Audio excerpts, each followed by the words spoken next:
Encuentro de líderes. Presidente Barack Obama propone levantar embargo a Cuba. Retoman relaciones. Venezuela y Guyana acordaron reabrir sus embajadas y normalizar las vías diplomáticas. Se encienden las alarmas. Alcalde de Baruta asegura que ataques pueden ser una venganza de bandas delictivas. Encuentro de interés energético. Canciller de Venezuela y Arabia Saudita afianzan relaciones diplomáticas y de cooperación. Despedida papal. Con multitudinaria misa, Francisco reafirmó su lucha contra la pederastia.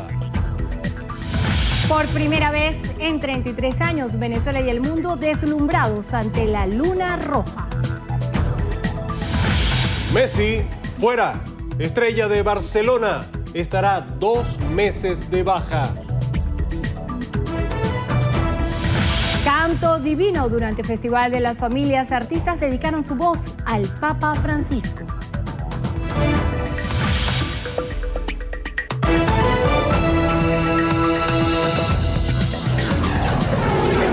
Noticiero Venevisión. Información justa y balanceada. ¿Qué tal, amigos? Sean todos bienvenidos a la presente emisión. Muy buenas tardes, tengan todos. Ya estamos listos para hacer este recorrido informativo en nombre del equipo de Noticiero Venevisión, José Manuel Dopazo y quien les habla, Andrina Yepes. Comenzamos a revisar las noticias de inmediato. El presidente de Estados Unidos, Barack Obama, pidió el levantamiento del embargo económico a Cuba durante su intervención en la Asamblea General de las Naciones Unidas en Nueva York. Obama defendió el acuerdo nuclear con Irán y pidió unión en la lucha contra el terrorismo para lograr la paz en el mundo. En cuanto al conflicto interno en Siria, el mandatario estadounidense aseguró que su país no tolerará que el presidente Bashar al-Assad continúe en el poder, sea cual sea el resultado de la guerra. Por su parte, la presidenta de Brasil, Dilma Rousseff, instó a los miembros de las Naciones Unidas a tomar acciones para acabar con los conflictos terroristas en África y el Medio Oriente, que a su juicio son la principal causa de la crisis migratoria mundial. Rousseff también defendió el proceder de su gobierno con respecto al escándalo de corrupción de la estatal Petrobras.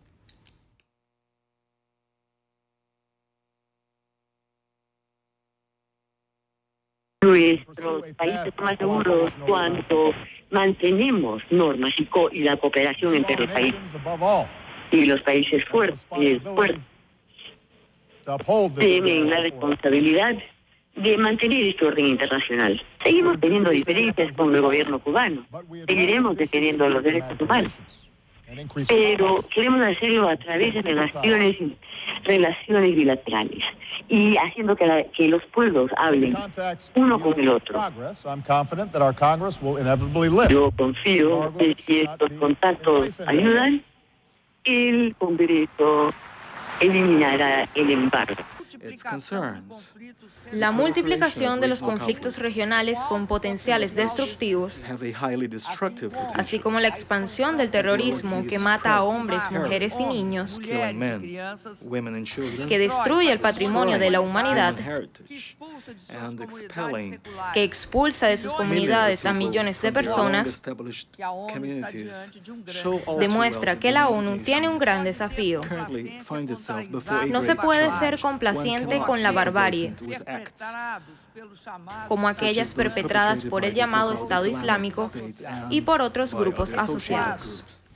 El presidente de la República, Nicolás Maduro, informó, tras el encuentro sostenido en Nueva York con su homólogo guyanés David Granger, que Venezuela y Guyana acordaron reabrir sus embajadas y retomar las relaciones diplomáticas. Pero por ahora regresan los embajadores y a partir del regreso de los embajadores yo aspiro, así le he dado la instrucción a nuestra canciller, que se comunique permanentemente con el canciller de Guyana. Yo voy a empezar a comunicarme, a llamar al presidente Granger hasta que logremos, con la compañía de nuestros hermanos del Caribe, tener una relación fluida de diálogo, conversaciones y despejar todos los ruidos que pretenden meter transnacionales petroleros como la ExxonMobil.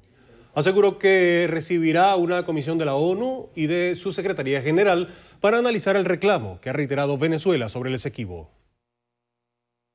Vamos a recibir en Venezuela en las próximas semanas, así lo ha determinado el secretario general, una comisión técnica especial de la Secretaría General en el marco del Acuerdo de Ginebra para hacer un trabajo integral sobre las circunstancias y la situación actual de este contencioso, este reclamo venezolano de la Guayana Esequiba. El primer mandatario calificó el encuentro como un logro de la diplomacia de paz y extendió un mensaje de agradecimiento para el secretario general de la ONU, Ban Ki-moon, por fomentar el acercamiento y entendimiento entre ambas naciones. Concejales del estado Táchira alertaron que la actividad comercial de la zona corre peligro tras el cierre fronterizo decretado por el gobierno nacional. La Cámara Municipal de Bolívar en San Antonio del Táchira informó que han registrado una disminución del 50% en la actividad comercial, ya que desde que empezó el conflicto fronterizo muchos negocios permanecen cerrados. Señalaron que de no revertirse la medida, las licencias comerciales o patentes activas en el municipio de Bolívar serán cada vez menores. José Luis Guerrero, concejal de la zona, manifestó que no ve voluntad de los gobiernos de Venezuela y Colombia de solucionar la situación. La canciller de la República, Delcy Rodríguez, se reunió con su homólogo de los Emiratos Árabes Unidos, Abdullah bin Zayed Al Nahyan, con el propósito de fortalecer las relaciones de cooperación entre ambos países. A través de su cuenta en Twitter, la canciller informó del encuentro, el cual se realizó en Nueva York, Estados Unidos, este domingo, para tratar temas de interés energético. Rodríguez sostuvo que Venezuela y los Emiratos Árabes Unidos mantienen fructíferas relaciones de amistad basadas en la igualdad, el respeto y la solidaridad. Ambos países sostienen además áreas de inversiones en las áreas petroleras, gasíferas, petroquímica, industria pesada, energía alternativa, producción de alimentos, infraestructura y viviendas. En España, los grupos que apoyan la independencia de Cataluña obtuvieron la mayoría de los escaños en las elecciones legislativas regionales que se efectuaron el día de ayer, al lograr 72 de los 135 puestos que conforman el Parlamento catalán, pero no sumaron el porcentaje requerido para un eventual plebiscito a futuro sobre la independencia. El presidente de la Generalidad de Cataluña, Artur Mas, proclamó la victoria y aseguró que hubo dos victorias, una a favor del sí y otra a favor de la democracia. Todos aquellos y aquellas que negaban el carácter plebiscitario de estas elecciones, ¿qué dirán ahora? Con más de un 76% de participación, que no había ocurrido nunca en los últimos 30 y pico de años en una elecciones al Parlamento de Cataluña. Por su parte, el presidente español, Mariano Rajoy, desestimó el carácter plebiscitario de los comicios y aseguró que el límite es la unidad de España y la soberanía nacional. Aunque algunos pretendieron dar a estas elecciones un carácter plebiscitario e iniciar con ellas un proceso de separación de Cataluña del resto de España.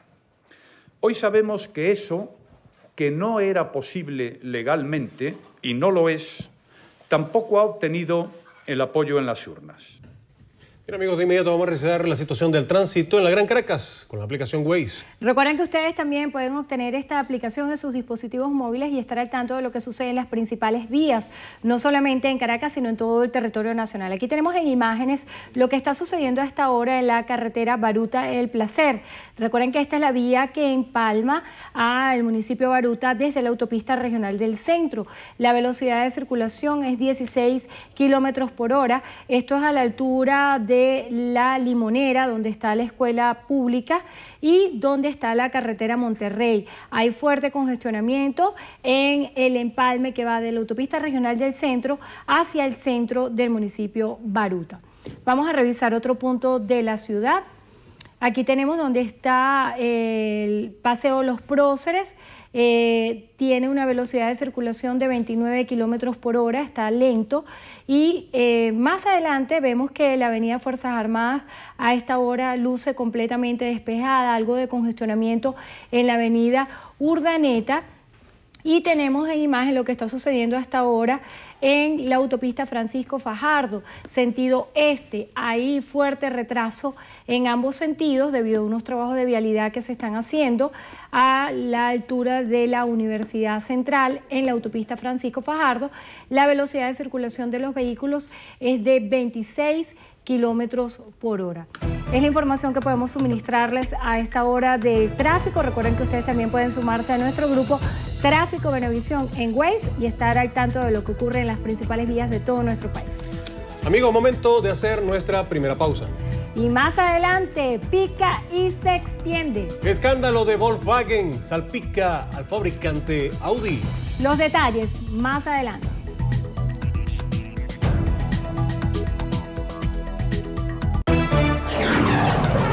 Noticiero Venevisión. Información justa y balanceada.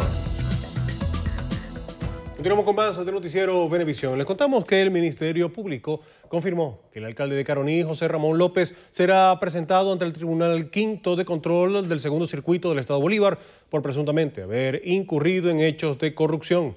En la audiencia de presentación, los fiscales 55 Nacional y 4 del Estado Bolívar, Pedro Lupera y Mayerlin Acosta, respectivamente, imputarán al burgomaestre por la presunta comisión de delitos previsto en la legislación venezolana. Esto según nota de prensa. López fue detenido este domingo 27 de septiembre por funcionarios del Servicio Bolivariano de Inteligencia Nacional en Puerto Ordaz en cumplimiento de una orden de aprehensión solicitada por el Ministerio Público. La candidata a diputada del Partido Socialista Unido de Venezuela por el Circuito 5 del Distrito Capital, Jacqueline Faría, aseguró que pese a las dificultades producto de la caída de los precios de petróleo y los ataques de sectores adversos al gobierno, el oficialismo representa la opción de cambio en la realidad del país. Nosotros somos el cambio, nosotros no somos continuar, nosotros somos el cambio permanente. Fíjate, la derecha dice cambio ya, el cambio llegó con la revolución bolivariana, el verdadero cambio. Y no hemos parado de cambiar. Nosotros hemos hecho leyes permanentemente, hemos tomado medidas que nos llevan a seguir transformando la sociedad, a seguir con los recursos que tenemos, administrando y garantizando las misiones, o sea, los derechos. Faría resaltó la necesidad de lograr una mayoría en los comicios del 6 de diciembre para continuar garantizando desde el Parlamento los derechos de todos los venezolanos. Queremos una asamblea donde siga privando el diálogo, donde se propicie el encuentro de los votos para aprobar el vivir viviendo de la gente. No ha sido así, no ha sido así. La derecha se ha negado a todos los créditos adicionales que ha pedido nuestro presidente Maduro para garantizar los derechos del pueblo. Los ha negado. O sea que por eso necesitamos ser la mayoría en la Asamblea. Reiteró su disposición a defender los derechos y las propuestas de las parroquias que representa ante el Parlamento. En el pasado día viernes, un equipo de noticiero Venevisión fue víctima de Lampa cuando se encontraba en la Plaza Diego Ibarria cubriendo el concierto Hermanos por la Paz organizado por la Alcaldía de Caracas. El hecho ocurrió alrededor de las 8:45 de la noche cuando delincuentes rompieron uno de los vidrios de la camioneta en la que se desplazaba el equipo de noticiero Venevisión, destrozando lo que había adentro y llevándose el saco del reportero que cubría el evento. El robo aconteció frente a las autoridades en un perímetro custodiado por más de 50 efectivos de la Policía Nacional y en una zona donde se garantizaba seguridad a los asistentes. Afortunadamente no hubo ningún tipo de agresión hacia el personal que se encontraba desempeñando sus labores al momento del suceso. Gerardo Blay, alcalde de Baruta, lamentó los hechos ocurridos en la madrugada de este domingo, donde resultaron heridos 8 funcionarios policiales y 4 ciudadanos en un punto de control en Las Mercedes. Aseguró que esta situación pudiese ser una medida de venganza de las bandas que operaban en las zonas como la Cota 905. Blay criticó que el Ejecutivo Nacional intente culpar de los ataques que están recibiendo los cuerpos de seguridad a supuestas agrupaciones paramilitares, ya que a su juicio estos son cometidos por la delincuencia organizada.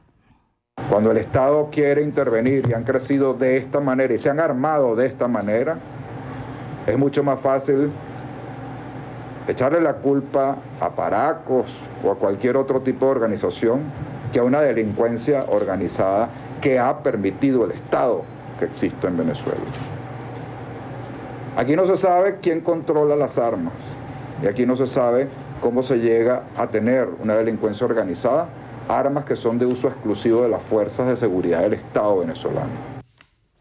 El alcalde señaló que manejan información de que los autores materiales pudieran ser 60 motorizados que desde las 2 de la madrugada estaban recorriendo de oeste a este la ciudad capital. El Ministerio Público designó a la fiscal 46 del área metropolitana de Caracas, Beatriz Rosso, para investigar las explosiones de granadas en el Rosal, aquí en Caracas, así como la ocurrida en la subdelegación del 6CPC en el Llanito. Según datos preliminares, la explosión en el puente del Rosal, ocurrida a las 3 de la madrugada del domingo, dejó heridos a 6 funcionarios de la Policía Municipal de Baruta y a otra persona, que en ese momento era requisada por las autoridades. Mientras que en la madrugada del sábado, la explosión en la sede de la Policía Científica en el Llanito solo dejó daños materiales. Según la firma internacional Latin Focus Consensus, la inflación calculada para Venezuela es de 151.8% para el cierre del 2015, mientras que el alza de los precios promedio para este periodo en América Latina se ubica en 16.5%. En el estudio, Venezuela figura como el país con la inflación más alta de la región, seguida de lejos por Argentina, cuya proyección es de 17.2%, mientras que la de Brasil se ubica en un 9.2%, seguida muy de cerca por Uruguay con 8.7%, Bolivia con 5.1% de inflación promedio, Colombia con 4.4% y Ecuador con 4%. Los incrementos de precios menos pronunciados se producirán en Paraguay con un 3.9%, Perú con 3.5% y México con 2.9%. El gobernador Francisco Arias Cárdenas informó que a 3 semanas del cierre fronterizo en Paraguachón y el decreto de estado de excepción, el consumo de gasolina en el estado Zulia bajó a 4.500.000 litros. Tras recorrer por vía terrestre y marítima la zona militar 3, acompañado del ministro de la misión Nueva Frontera de Paz, mayor general Gerardo Izquierdo Torres, el gobernador de Zulia destacó que el gobierno colombiano no puede seguir apoyando esta práctica que a su juicio limpia el dinero producto del narcotráfico. Reiteró la importancia de la medida para poder frenar la práctica ilegal que debilita la moneda venezolana y acusó a sectores adversos al gobierno de haber iniciado las prácticas contrabandistas en la región. A juicio de Jesús Alberto Barrios, secretario general de COPEI, las granadas y artefactos explosivos están en manos de delincuentes por una mala política del gobierno. Carla Salcedo Flores nos tiene este reporte. Buenas tardes, Carla. Así es, buenas tardes, gracias por este contacto. Según Barrios, el tema de la inseguridad es algo que el gobierno no ha podido controlar y cada día, a su juicio, se profundiza más. Rechaza que durante el pasado fin de semana hayan explotado granadas hiriendo a civiles y a policías. Sí hablo de la inseguridad porque resulta que no solamente granadas de esa naturaleza la han utilizado delincuentes, sino armas también. Hay armamentos que manejan los delincuentes que precisamente son armas de algunas policías y son armas que realmente no se compran en cualquier sitio. Entonces es una política del gobierno que se ha desbocado de tal naturaleza que parte del propio gobierno tiene que hacer un análisis qué ocurre dentro de la Fuerza Armada. Jesús Alberto Barrios, secretario general de COPEI, pidió además al gobierno central entregar las cifras de inflación correspondientes a este año 2015, toda vez que a su juicio la ciudadanía en general debe conocerlas. Es la información que tenemos desde acá. Con esto les invitamos a que continúen con más de la emisión meridiana de su noticiero Venevisión. Muchísimas gracias, Carla. Momento de hacer una nueva pausa. Así es, José Manuel, y al regreso en Noticiero Venevisión. A favor de las mujeres. Jennifer López se une a una buena causa y trabajará con la ONU. Todos los detalles en instantes.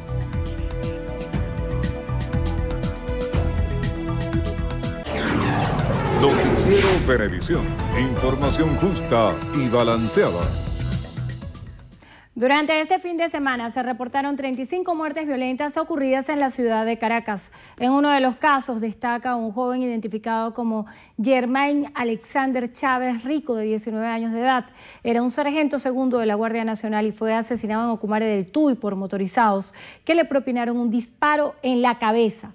Al mismo tiempo, en el sector 4 de Cartanal, en los Valles del Tuy, un funcionario del Servicio Bolivariano de Inteligencia fue interceptado por 2 sujetos que lo despojaron de sus pertenencias y al percatarse de que trabajaba en el SEBIN, le dispararon 2 veces en la cabeza, llevándose su arma de reglamento. Con estos 2 crímenes se elevan a 104 la cifra de funcionarios de seguridad que han sido asesinados en Caracas y Miranda en lo que va del año 2015. 43 personas resultaron lesionadas luego de 2 accidentes de tránsito en el kilómetro 38 de la autopista regional del centro, cerca de la entrada del Club Paracotos. El primer accidente, sentido Caracas, involucró 5 vehículos, una gandola de carga, 2 autobuses tipo Encaba, uno de la línea San Ruperto, que cubría la ruta Plaza España-Coche, y otro de la línea Conductores del Tuy con ruta Caracas-Valles del Tuy, además de 2 vehículos particulares. En el lugar se presentaron funcionarios de Protección Civil y bomberos para atender el siniestro. Con una misa de clausura del 8º Encuentro Mundial de las Familias en Filadelfia, el Papa Francisco finalizó su gira por Estados Unidos, haciendo un llamado a la unidad y a la tolerancia. La agenda del Santo Padre inició en la capilla de San Martín, donde el seminario de San Carlos Borromeo, donde se reunió con unos 300 obispos y reafirmó su compromiso a luchar contra la pederastia. Luego de visitar el centro penitenciario Currán Formol, recorrió las calles de Filadelfia a bordo de Papamóvil en medio de una ovación hasta llegar a la avenida Benjamin Franklin Parkway, donde presidió una misa en la que instó a dejar de lado las divisiones. No tolera más divisiones estériles.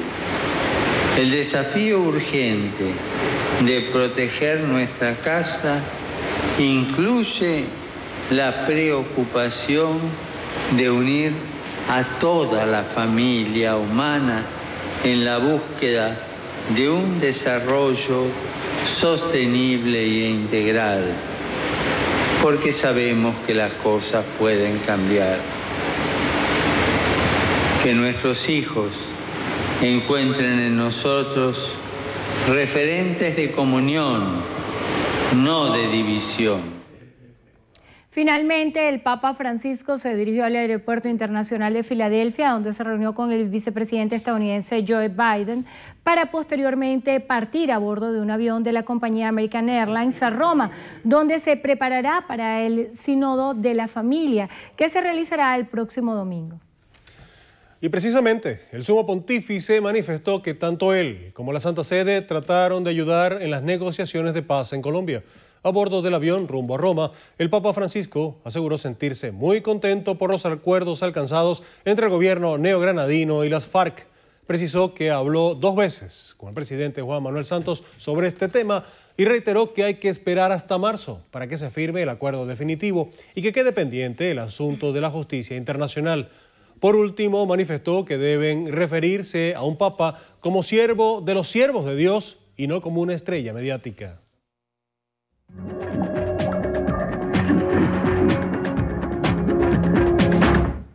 Iniciamos nuestro recorrido por lo que pasa en el mundo en Alemania. Audi, una de las marcas que forman parte del grupo Volkswagen, ha reconocido que más de 2 millones de sus autos llevan el software que permite superar las pruebas de emisiones contaminantes de forma fraudulenta. La compañía ha señalado que 1,5 millones de los vehículos afectados están en Europa Occidental y casi 13.000 en Estados Unidos. Las autoridades alemanas han dado a la empresa hasta el 7 de octubre para presentar un plan y atender la crisis, y ha advertido de que los vehículos afectados podrían perder su homologación.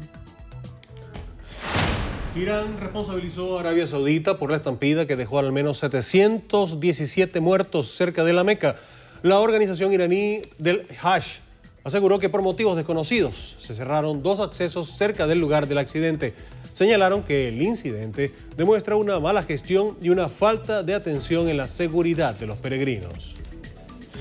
El Dalai Lama fue internado en la Clínica Mayo de Minnesota para una evaluación médica. Un portavoz oficial del líder tibetano anunció la semana pasada que el Dalai Lama había cancelado una serie de apariciones pautadas para octubre por consejo de sus médicos estadounidenses, quienes le recomendaron descansar durante varias semanas después de un chequeo de rutina.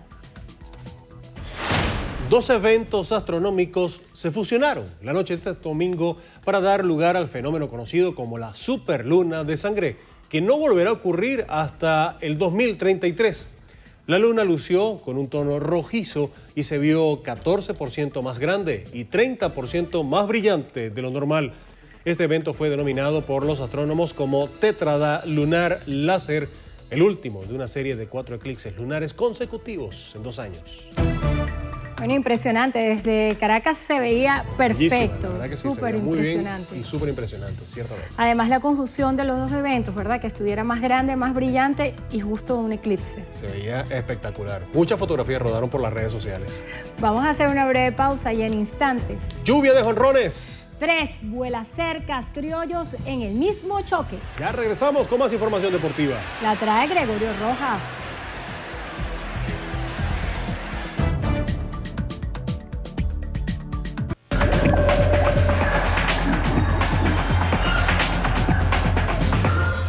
Amigas y amigos, bienvenidos a los deportes en su noticiero Venevisión. Les saluda Gregorio Rojas, un gusto acompañarles. Comenzamos hablando del béisbol de Grandes Ligas porque Ender Inciarte conectó 2 honrones, David Peralta agregó 1 más y Jhoulys Chacín se adjudicó el triunfo. Todo esto en la victoria de Arizona sobre San Diego, 4 carreras por 2 en una jornada en la que Andrés Eloy Blanco y Abisaíl García también jonronearon. Nos vamos al Petco Park, 4º inning. Y David Peralta que conecta jonrón solitario por el jardín central para abrir la pizarra a favor de los D-backs. Jonrón 17 de la campaña para el carabobeño. En el 5º episodio apareció Ender Inciarte con este cuadrangular solitario por la derecha para ampliar la ventaja de Arizona. Y en el 7º, con un corredor en circulación, Inciarte volvería a sacarla del parque por el mismo sector del terreno para colocar cifras definitivas en el encuentro. Aquí vimos ese batazo que definió el encuentro a favor de Arizona. Inciarte se fue de 5-4 con par de jonrones, 3 remolcadas y 2 anotadas, mientras que Peralta se fue de 4-1 con jonrón, empujada y anotada. Jhoulys Chacín lanzó 3 episodios en los que permitió 3 imparables, toleró par de anotaciones, otorgó un boleto y ponchó a 4 rivales para su segundo triunfo del año. En el fútbol nacional, el nuevo líder del torneo de adecuación es el Deportivo La Guaira, tras derrotar 3-2 al Carabobo en Valencia por la jornada 12. Esto fue posible también gracias al empate sin goles entre Aragua y Zamora en Maracay. Petare y Caracas igualaron a un tanto en el derbi de la capital, mientras que Deportivo Táchira superó a domicilio al Portuguesa 3-1. El Zulia igualó con el Atlético Venezuela un tanto. Mineros venció por la mínima al Lara. Estudiantes de Mérida y Trujillanos superaron por ese mismo resultado 1-0 a Tucanes y Ureña respectivamente, mientras que Estudiantes de Caracas igualó con Llaneros a un tanto. La Guaira es líder con 22 puntos, 1 más que Zamora y Aragua. En Italia, la Fiorentina igualó el liderato de la Serie A tras derrotar a quien ostentaba esa plaza en solitario hasta esta jornada, el Inter de Milán, con marcador de 4-1. 3 tantos de Nikola Kalinic y 1 más de penal de Josip Ilicic le dieron el triunfo al cuadro viola. Por los neroazzurros anotó Mauro Icardi. Malas noticias para Argentina y el Barcelona. Lionel Messi no jugará por 2 meses. El argentino sufrió el sábado en el partido del FC Barcelona ante la Unión Deportiva Las Palmas una rotura del ligamento colateral interno de su rodilla izquierda. Messi no podrá jugar en Liga ante Sevilla, Rayo Vallecano, Eibar, Getafe, Villarreal y probablemente el clásico ante Real Madrid. Se perderá 3 partidos de Champions y las primeras 2 dobles fechas de eliminatorias con Argentina. Y hasta acá los deportes en su noticiero Venevisión. Un fuerte abrazo para todos. Amigos, el alcalde...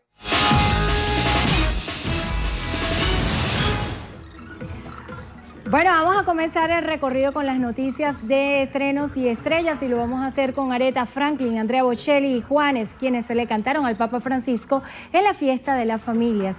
El pasado sábado en Filadelfia, en un multitudinario acto, varios artistas cantaron para el Santo Padre.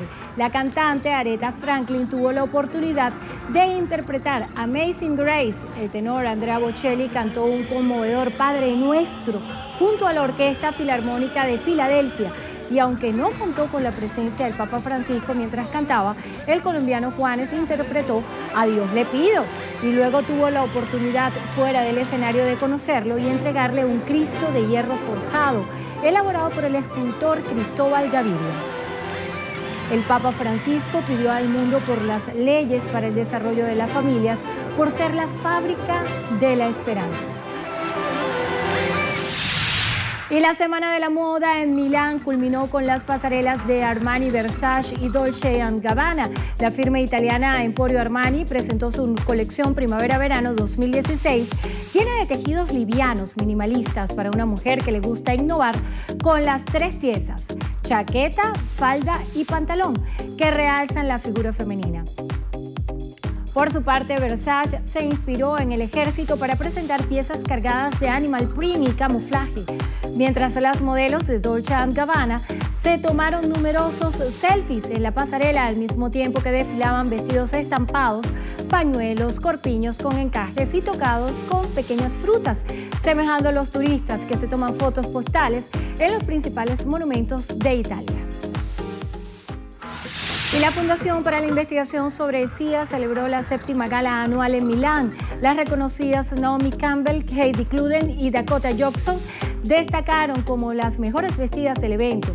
Klum lució un vestido Versace que dejó poco a la imaginación, pero de forma elegante, así como la modelo Naomi Campbell con las transparencias en su traje negro, mientras Dakota Johnson lució brillante con una pieza de Dior en seda. Y seguimos con Jennifer López, quien es reconocido por la Organización de las Naciones Unidas para ser la primera persona nombrada como defensora de las mujeres y niños. J.Lo, junto a su hermana, creó una fundación que trabaja por el bienestar de las mujeres y todos los niños, y dijo que aunque han progresado mucho con esta labor, está muy feliz de tener la oportunidad de prestar su voz para asegurar que todas las niñas y mujeres del mundo tengan acceso a la seguridad, salud, educación y motivación. Y cerramos con los comentarios de Kate Mara sobre su papel protagónico en la película El Marciano. Y es que para la actriz es una nueva oportunidad. Piensa que ciertamente ha hecho películas con las que la gente no se ha emocionado, así que es bueno estar en algo nuevo. En esta historia veremos también a Matt Damon encarnando a un astronauta que viaja a una expedición de la NASA cuando la nave es sorprendida por una tormenta de arena. Hey, we might be able to keep the man from tipping. Watch out! Muy interesante, vamos a esperar tenerla aquí en cartelera. Eso de la tormenta de arena y esos temas así a mí no me gustan mucho. ¿Sabes que fue designada o escogida una maestra para hacer un viaje sin retorno y conquistar Marte? Una vez que parta, no tiene retorno. Increíble, tremenda decisión. Qué altruista. Así es. Bien, vamos a hacer una pausa. En la próxima parte en Entrevista Venevisión estará presente Andreina Tarazón. Ella es candidata a diputada por el Circuito 1 del Estado Aragua por el PSV. Ya está aquí en el estudio con nosotros, así que los esperamos al regreso.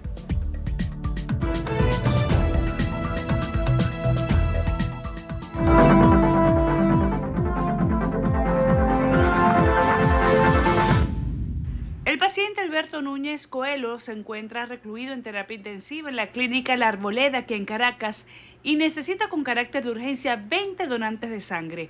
Quienes puedan colaborar, favor comunicarse al siguiente número telefónico 0412-226-8809.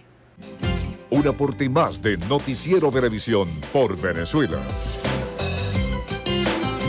Revista Venevisión, líder en opinión. Por tu canal independiente, Venevisión. ¿Qué tal, amigos? Gracias por acompañarnos en Entrevista Venevisión. Tal cual como ya lo anunciamos, ya está aquí en el estudio con nosotros Andreina Tarazón. Ella es candidata a diputada por el Circuito 1, que corresponde a Girardot, Cocumare de la Costa de Oro y Mario Briceño Iragorri del Estado de Aragua, en representación del Partido Socialista Unido de Venezuela. Gracias por estar con nosotros hoy. Buenas tardes. Buenas tardes, Andreina. Gracias a ustedes por la invitación.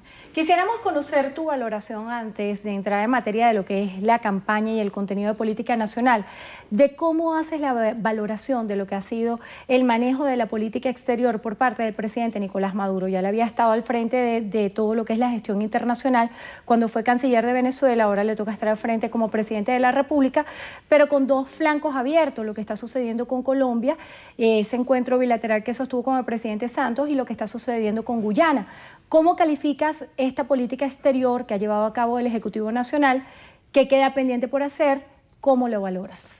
Sí, primero que nada debemos decir que la política exterior que ha adelantado nuestro presidente Nicolás Maduro ha sido una política exitosa, sobre todo porque Venezuela no se ha dejado imponer la agenda de la guerra, la agenda de la desestabilización, la agenda de la desunión, que justamente es la agenda que ha tratado de adelantarse estos últimos meses en nuestro país, no solamente por el caso Colombia, sino el caso Guyana, el caso decreto de los Estados Unidos catalogando a Venezuela como una amenaza. Han sido justamente intentos por imponerle a la Venezuela bolivariana una agenda distinta en el campo internacional. Por eso, frente a ello, nuestro presidente Nicolás Maduro ha venido adelantando acciones que han permitido que hoy la agenda de Venezuela en el campo internacional sea la agenda de la paz, la agenda de la diplomacia, la agenda del respeto a las instituciones internacionales, de manera que, bueno, catalogarla de exitosa. Además, también quiero aprovechar tu pregunta para felicitar el extraordinario discurso de nuestro presidente Nicolás Maduro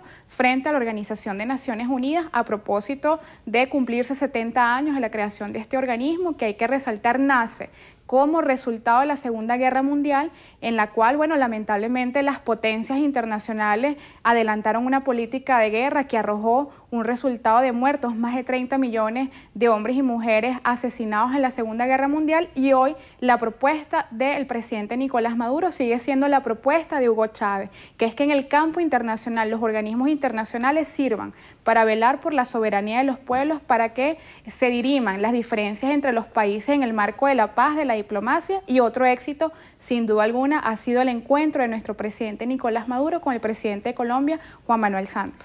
Se ha hablado mucho desde las voces del Ejecutivo Nacional de la existencia en Venezuela de una denominada guerra económica. Para los venezolanos comunes, algunos estarán de acuerdo, otros desaprueban este término. ¿Qué impacto tiene toda esta agenda internacional con lo cotidiano, con lo que viven día a día los venezolanos? Porque para muchos la explicación de que existe una guerra económica no es un argumento suficiente para justificar, por ejemplo, los índices de inflación que están afectando actualmente a nuestro país. Mira, hay un componente internacional de la guerra económica que nuestro pueblo debe conocer, debe asimilar y debe comprender, que sin duda alguna tiene que ver con la caída de los precios del petróleo, que es una circunstancia internacional que escapa de la competencia inmediata del Ejecutivo Nacional y que por supuesto ha tenido incidencias este año sobre la economía venezolana. Este año tenemos 50 hasta 60% menos el presupuesto del año pasado, y esto además no es una medida, digamos, casual, sino que justamente los grandes consumidores de petróleo a nivel internacional, principalmente dirigidos por los Estados Unidos, producto de la creación de fenómenos como el fracking para autoabastecer sus propios mercados, pues lamentablemente se han traducido en la bajada de los precios del petróleo,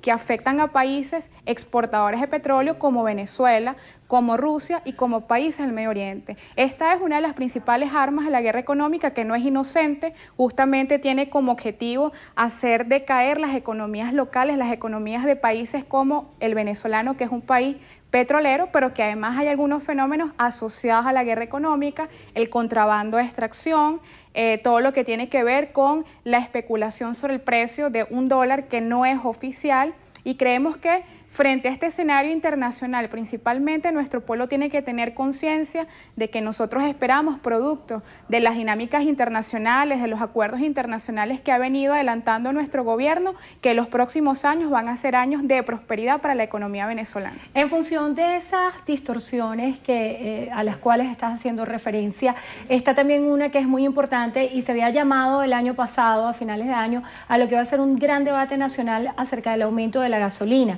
Para muchos analistas económicos, esta medida no se ha tomado por efectos populistas de las próximas elecciones parlamentarias. ¿Qué es lo que ha pasado? ¿Por qué no se ha tomado la decisión nuevamente de retomar ese debate del aumento de la gasolina? Mira, primero un aspecto fundamental es que ha sido nuestro presidente, justamente a propósito del llamado a distintos movimientos sociales, quien ha abierto esta discusión a la colectividad, quien ha abierto esta discusión a la sociedad, donde sin duda alguna un país como el nuestro, productor de petróleo, pero también productor de gasolina, tiene que tocar estos temas ineludiblemente. Sin embargo, a propósito también de la manera como la Revolución Bolivariana ha venido tomándose sus decisiones, entendemos que este tipo de decisiones deben ser compartidas, discutidas de manera seria, de manera coherente con los distintos sectores del país. Estoy seguro que en el momento en el que el país tenga la suficiente madurez, en el que el país tenga y los distintos actores sociales, no solamente el gobierno, en este caso también la oposición, tiene que tener un papel serio frente a la discusión de los precios de la gasolina, y creemos que son escenarios que están planteados en la perspectiva futura y para los cuales los hombres y las mujeres de este país no podemos temerle a este debate, muy por el contrario, enfrentarlo, porque bueno, es un precio de gasolina que tiene estancado no solamente 16 años, sino que ha sido una política de largo aliento en el cual el Estado recurrentemente ha subsidiado la gasolina, que además es un subsidio que va en detrimento incluso de la igualdad, para nosotros poder acelerar esa inversión social en materia, digamos, de fortalecimiento de las misiones, que es una de las propuestas que ha hecho el presidente Nicolás Maduro. Hablando un poco de lo que fue la gestión al frente de la cartera de la mujer, ¿Cuál es la realidad que has encontrado en esos recorridos casa por casa acerca de lo que está viviendo hoy la mujer venezolana? Hablando un poco de ese recorrido que estás haciendo en función de una campaña electoral, ¿cómo observas el rol de esas madres venezolanas, de esas mujeres que hoy en día de alguna forma se pudieran sentir un poco golpeadas por varias coyunturas, como tener que hacer una cola para adquirir productos, ver que los salarios no le alcanzan? ¿Cuál es el diagnóstico que tienes y cuál es el mensaje para esas mujeres venezolanas? Sí, nosotros hemos venido desarrollando una estrategia que es el casa por casa, que es el contacto con la gente, que es importante decir, no es primera vez que lo hace nuestro partido ni que lo hacen las fuerzas revolucionarias, sino que es una metodología de construcción cotidiana del pueblo junto a su dirigencia política. En este caso, bueno, nos hemos encontrado con una realidad. La primera es comprender en su justa dimensión los avances sociales de la revolución. No ha habido ninguna casa o casi ninguna casa donde nosotros hayamos entrado, donde no ha habido al menos una política de la revolución, donde menos nos hemos encontrado canaimitas, nos hemos encontrado acceso a las tecnologías por parte de nuestro pueblo, de manera que ahí hay un balance de lo conquistado hasta ahora. Por supuesto que nos hemos encontrado propuestas, inquietudes, problemáticas desde lo colectivo y desde lo individual. Por supuesto, el tema económico sigue siendo un tema que le preocupa a la familia venezolana, y frente a eso nosotros hemos invitado a nuestro pueblo a seguir confiando en el gobierno bolivariano, a seguir apostándole a una propuesta de país, Endrina, que apenas hemos comenzado a construir. Yo siempre he dicho que el camino hacia la Venezuela potencia, hacia la Venezuela digna, hacia la Venezuela en la cual todos y todas seamos iguales, es una carrera de 15 kilómetros y apenas llevamos recorrido 100 metros. Y lo más importante es que nosotros no perdamos la perspectiva de largo aliento. Las coyunturas puntuales que este año ha estado atravesando el pueblo venezolano, tenemos que comprender cuáles son las causas estructurales, pero sobre todo tener conciencia de que justamente a esa crisis del modelo rentista el comandante Hugo Chávez lo avisoró, el comandante Hugo Chávez nos invitó a construir una Venezuela potencia, y ese es el compromiso que hoy tiene el gobierno bolivariano, que hoy tiene el pueblo venezolano, de adelantar procesos productivos para que Venezuela en los próximos años pueda ser independiente en lo económico y que esto se traduzca, por supuesto, en el acceso de nuestro pueblo a bienes y servicios. Sin embargo, frente a la coyuntura no hay que dejar de señalar el gran esfuerzo que hoy está haciendo nuestro gobierno para que los venezolanos no dejen de comer 3 veces al día, para que las escuelas sigan funcionando, para que los hospitales sigan funcionando, de manera que frente al escenario puntual lo importante es tener perspectiva de que el país se va a seguir encaminando hacia un destino mejor, como nos invitó el comandante Hugo Chávez. Esta es la segunda vez que se presenta tu nombre como candidatura a la Asamblea Nacional. ¿Qué ha cambiado desde esa presentación de la candidatura en el 2010 hasta la fecha? ¿Cuál es la propuesta que llevas a la Asamblea Nacional?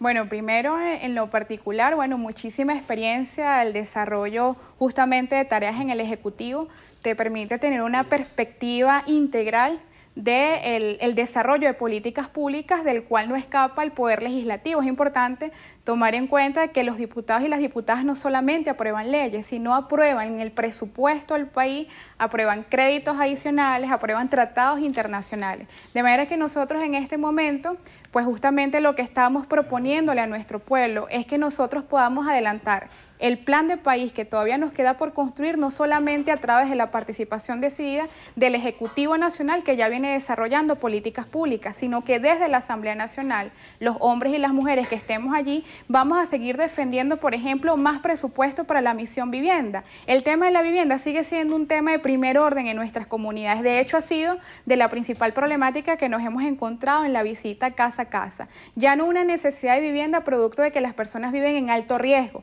que ya ha sido un problema al cual el Ejecutivo Nacional le ha venido dando respuesta durante los últimos 3 años, sino ahora se trata de la resolución del tema de la vivienda de familias, por ejemplo, que viven varias familias en un solo hogar.